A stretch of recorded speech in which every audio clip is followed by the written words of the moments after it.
Welcome to another episode of Entrepreneurs in Fuego. We are documenting the journey of incredible entrepreneurs, one digital footprint at a time.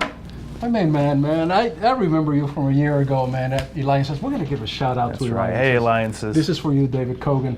This is Ray Good Chubb. guy right there. Good guy right there. A philanthropist and entrepreneur in his own right. How you doing, man? I'm doing great. You do a bunch of stuff, and when I mentioned you were doing something else, but you're always creating and you're trying to always disrupt things. That's right. You know, I think life can be boring if you're not disrupting things. I love it. Yes. I love it. What are you doing now, bro? Well, when I first met you, you might remember I was launching MassageCore. Yes, you bet. I shouldn't say launch. I had that company for about 10 years, but I was trying to move into a different phase.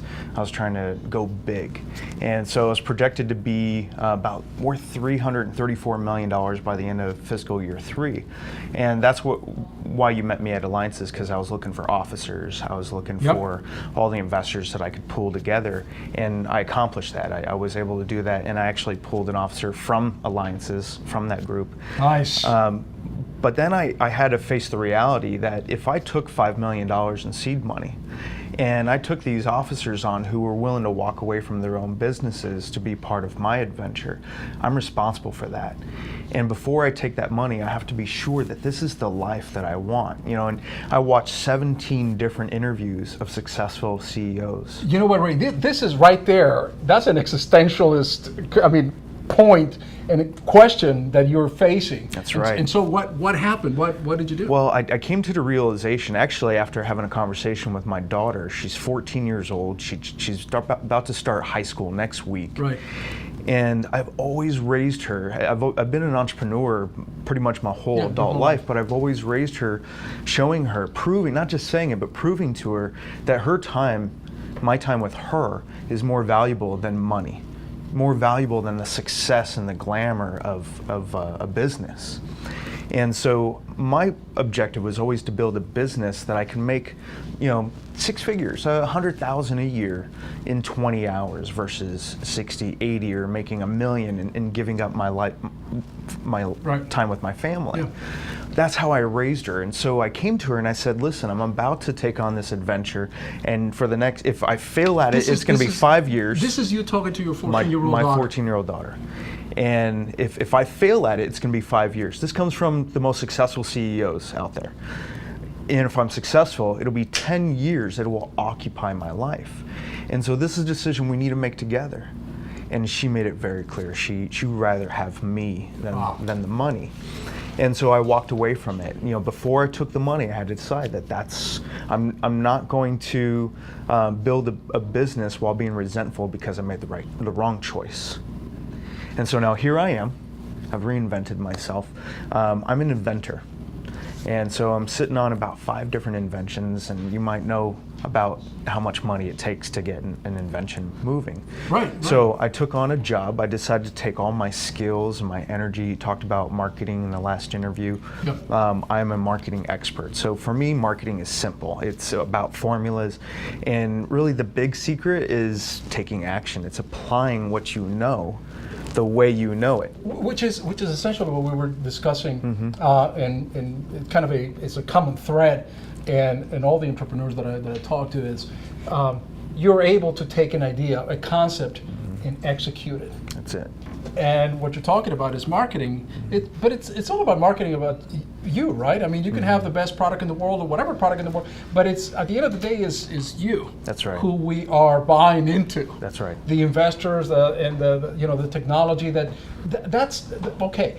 But at the end of the day, is Ray. That's Ray Chubb who they're buying into. And I learned that very much, and that was going back to MassageCore. Yeah. Mind you, this was the very first massage therapy staffing company in the U.S. I started when I was 25 years old.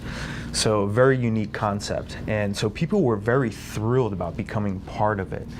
And I learned very quickly that people weren't willing to give me $5 million because of the concept itself. They were doing it because they believed that I could take that company there. Correct. Right. You are and that's what made me piece. a slave to my own, potentially a slave to my own creation. Because if I take that $5 million, do you think I can walk away? No, because they didn't invest in the company, they invested in me. So Absolutely, no question. We're selling ourselves. That's an incredible way of thinking, and at that point in time, so you decided to walk away, and now you have about, you said about 5 different inventions. That's right. that you're working in. And so, do you now? How do you see yourself going forward? I mean, there's got to be a point where, I mean, you're bit by the entrepreneurial bug, so you're going to be an entrepreneur. Whether It's in you my want blood. it, it's in your blood. I just can't get away from it. Whether you can get or you were able to get a 9 to 5, you're always going to go back and go, Jesus, I think I got to invent this. I got to do this. I got to create this. I got to disrupt this. Yeah, and that's what actually my job, which I have the dream job, because how does an entrepreneur go back to work? Right. I'll tell you, that in itself was a challenge. But I found a company called One Way Electric. Still new. I've only been there 2 weeks, but I'm I'm the assistant manager to sales and marketing. And from a $5 million concept to an assistant manager at One Electric. That's right. So I'm number 2 in this new channel, and there's only 2 of us. And so the gift that I have is I'm the one with the marketing mind. Yeah. And so I've been given this platform that they support me. I'm basically building my own business with the support of someone else. I'm actually building someone else's business. I'm not going to, convolute it. You're not disingenuous to think that you're building it for yourself. Right. But I'm going to benefit from it in a big way, from the income I'm going to receive from it. And that's what I'm going to put towards my inventions. That's how I'm going to get my inventions going. See, as you know, as an entrepreneur, when you're trying to grow your own business and trying to fund an invention, you have to decide how and when or how much do I take from the growth of my business and put it towards the invention. That becomes a real challenge. So that's why I decided I'm going to go look for work. I'm going to make a lot of money. I'm going to take all my skills. I'm going to make good money. And having this job, so what we do is, my channel is security, surveillance, and automation. So I'm sure you've heard of this concept, being able to control everything on your cell phone. But being the marketing person that I am, I'm taking it in a new direction. What is going to happen when one of the inventions that you have explodes, and is going to require you to devote the 100% of the time that you promised part of it you were going to share with your daughter? What happens at that point? I have walked away from so many opportunities in my life to make sure that I have time with my daughter. I am not afraid to do it again. That's remarkable, man. Not afraid to do it. Thank you. That's remarkable, because first of all, to be able to have those many opportunities that have come to you at different points in times, and all of them very intriguing and very real opportunity. I mean, this is not just a pie in the sky. No, you've got 5 inventions going on. You had this $5 million company that that was right there at your grasp. So to be able to say, you know what? No, I have other priorities. To be able to say, my daughter is first, my family's first. It's a very, very, very respectful decision. Very incredible thing. I have a lot of things going on for myself. I'm also a writer. I'm a published writer. I write articles. I'm published in other people's books for my sales and marketing strategies. So I have a lot of things going on that I could tap into at any moment and draw an income. Right. I never leave myself in a situation where I'm desperate. So and I don't need to make $1 million. I'm comfortable with a 6-figure income. Here's the other thing too, and what I'm hearing from you is that there are many ways that we could define success, right? And you're defining success your own way, by your own terms, and That's on right. your own terms. That's right. So it doesn't have to be, $10 million. Yeah, that could be success for someone. That's right. Where it might be failure for the one that is seeking the $100 million right.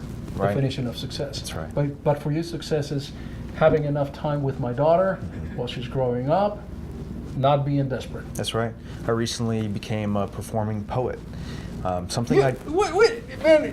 You're just doing it all, right, John? Yeah, I'm a member of the Black Feather Poet Society, and we'll actually be performing on the 26th at the Newton on 3rd Avenue in Camelback. So come on out.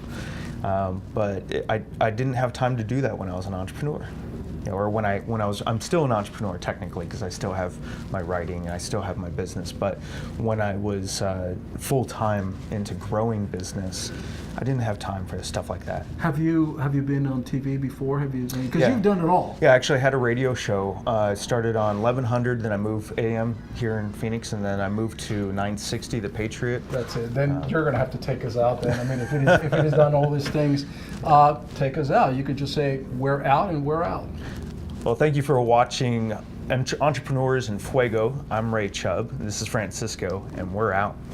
I love it.